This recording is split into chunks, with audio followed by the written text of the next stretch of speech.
it's Erica. Welcome back to Maniacal Reader. Today I'm doing my January wrap-up. I had a pretty good reading month.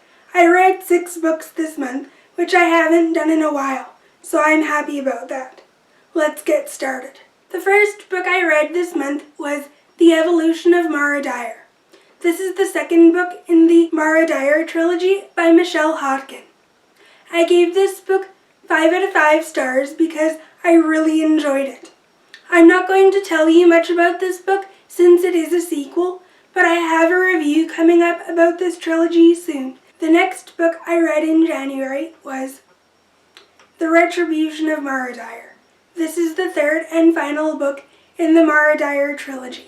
I won't spoil you since this is the final book in the trilogy. Watch out for my review. I liked the main character in this trilogy, Mara. She was an unreliable narrator, and because of the things that were happening to her in this trilogy, it was hard for me to decipher which scenes in this trilogy were real and which ones were fabrications. I also liked the love interest in this trilogy named Noah Shaw, and Mara and Noah had an interesting dynamic in this trilogy. The next 3 books I read in January because I participated in RibSat number 7.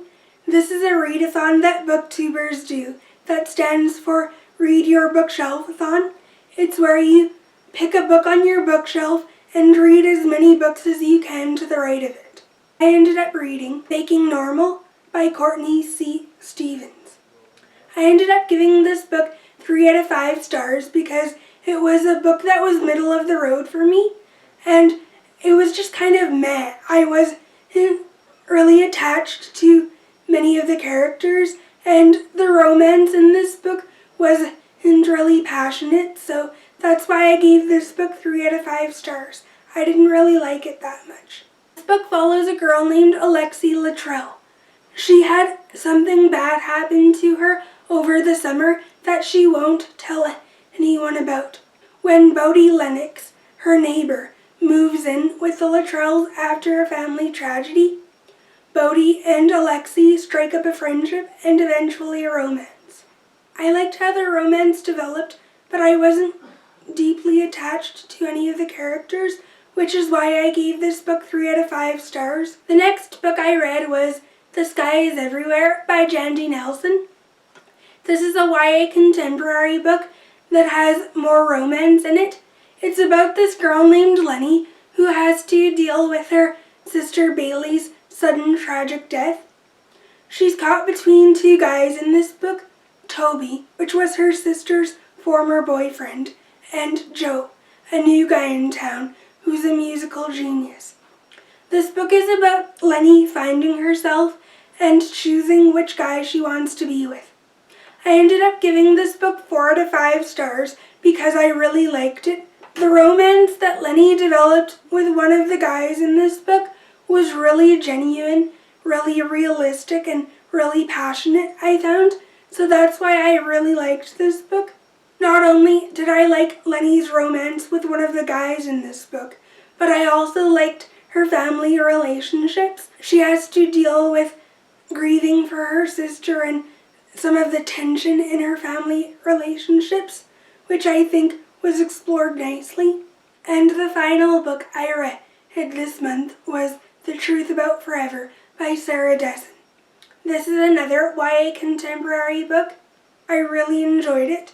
This was my first Sarah Dessen book, and I've heard that The Truth About Forever is a good book to start with of hers, so I went with this one. The main character, named Macy, has to deal with her father's death in this book.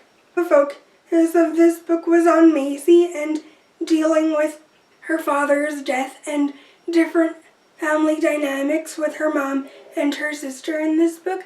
I thought they were explored really nicely. When I first picked up this book, I assumed Sarah Dessen would just write fluffy romance and things like that, but not so.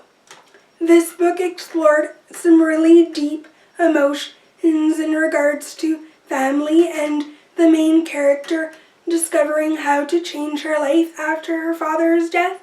So I was quite happy with this book. I'll definitely read more of Sarah Dessen's books sometime in the future. The last book that I read in January was The Deal by Elle Kennedy.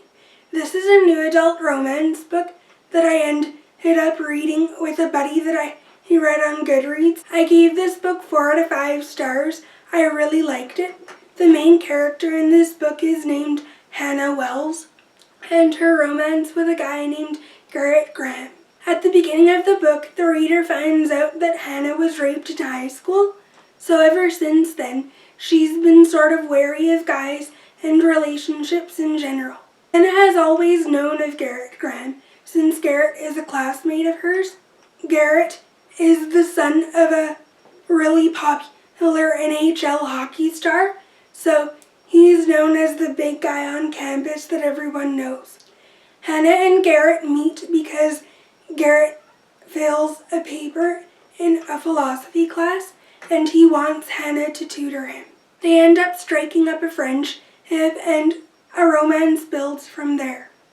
I thought their relationship was really genuine and built really nicely since they were friends first and a romance just naturally blossomed.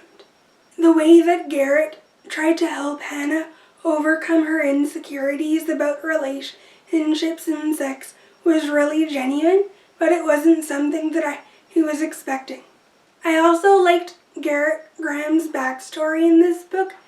I wasn't expecting a backstory as deep and serious as this. I think it gave an emotional, serious touch to the novel that I appreciated. This is book 1 in the Off-Campus series.